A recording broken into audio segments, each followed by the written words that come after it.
All right, for more development on this, of course, let's speak to a lawyer, Jide Ologun, who is, of course, a legal practitioner, so we get his view on this. Very pleased to have you with us this evening. Thank you very much. My pleasure.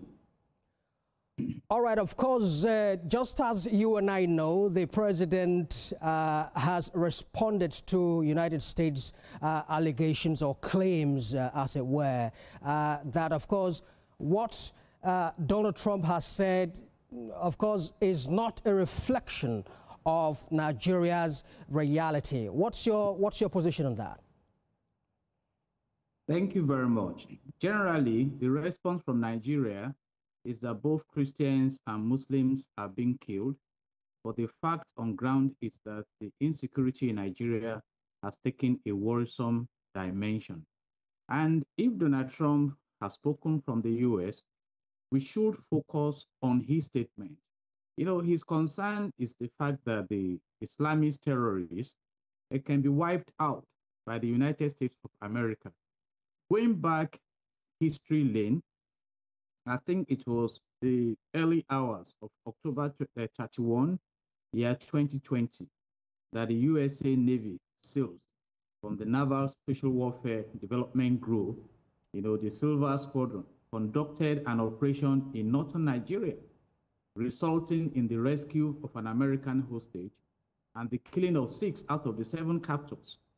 And so what America is trying to tell us is that do something about this insecurity. You know, for those who want to lean in the direction of bias, the mention of Christians. Yes, Christians have been killed in Nigeria, some for blasphemy or whatever. And there are several groups in this terrorism. There are those who don't care who is killed. There are those who are probably assisting those stealing our gold, the bandits, you know, serving as distractions to the government and stakeholders that should be benefiting from those nefarious activities. And there are those who started saying Western education is forbidden. And there are those who have declared that they have jihadist mission against Nigeria. But whatever the case may be, if Donald Trump has expressed his concern about Christians, I may expect, for instance, that Saudi Arabia will also rise up that, hey, stop killing Muslims. For a Jide Ologun, whether it's Christians or Muslims, every soul is important to God. Can we solve the crisis we have in the country? I mean, Donald Trump referred to us as a disgraced nation, you know, so, and we have given him the opportunity to speak in this direction. There's a school of thought that says that America may be interested in our mineral resources and some stuff like that, but please, is the level of insecurity in Nigeria something to write home about? The answer is no. I mean, he described us as a disgraced country, guns are blazing. Just recently, a deputy speaker in one of the House of Assembly in the North was kidnapped. Is this how we're going to continue? If you check the number of people who have been killed, you will be amazed. And what he is saying is not that he is attacking Nigeria. Let's put it in the right perspective. That he can help Nigeria clear off these terrorists. Recall that under the tenure of the former president, Dr. Goodluck Ebele Jonathan, some foreign countries tried to help us. But it was as if they met brick walls. And there are insinuations. All right. All right, Mr. Ologun, if you let me come in here, sorry for interrupting, but, you know, the narratives have been that they may just come in militarily. Is that not against, you know, the sovereignty of, you know, a nation? Absolutely, it is in international relations. But you see, you have to put your house in order. Trump has done it before when he went into the White House during the first tenure. He dropped Moab in Afghanistan.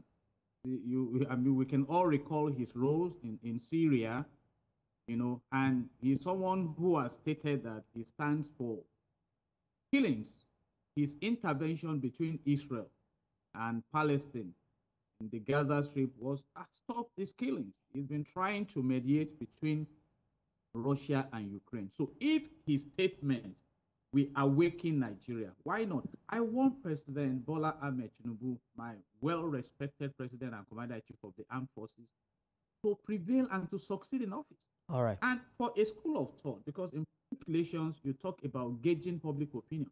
Some are saying that if those who planned a coup, whether it was a rumor or otherwise, because the picture is not so clear, if they could be rounded up, then what stops the Nigerian government from dealing with these terrorists? All right. Dubai identified sponsors of Boko Haram, arrested them, prosecuted them, jailed all 6, 2 to life imprisonment, and 4 to 10 years imprisonment. Yet, Chief Lai Mohammed, when he was a minister, said Nigeria has identified over 400. What happened to the 400? Are we going to be just waking up, hearing people are killed here and there? So for me, all souls belong to God. And let's face the reality. If we don't have security in the land, how are we going to drive enough foreign direct investment to return us to prosperity? We are too to be in this state of insecurity we are. So I will appeal to the federal government and stakeholders not to politicize this. And I'm glad the presidency is facilitating a conversation with the White House. All right. And if it's about how to solve this, do we need their help? We bought Tucano jets from them. Did Nigeria complain then when we bought Tucano jets? What have we done with these Tucano jets? Are there people in Nigeria sponsoring terrorism against the land? Does the government know them? If yes, go after them. And US is saying we can help you go after them. All right. They send congressmen, they have called.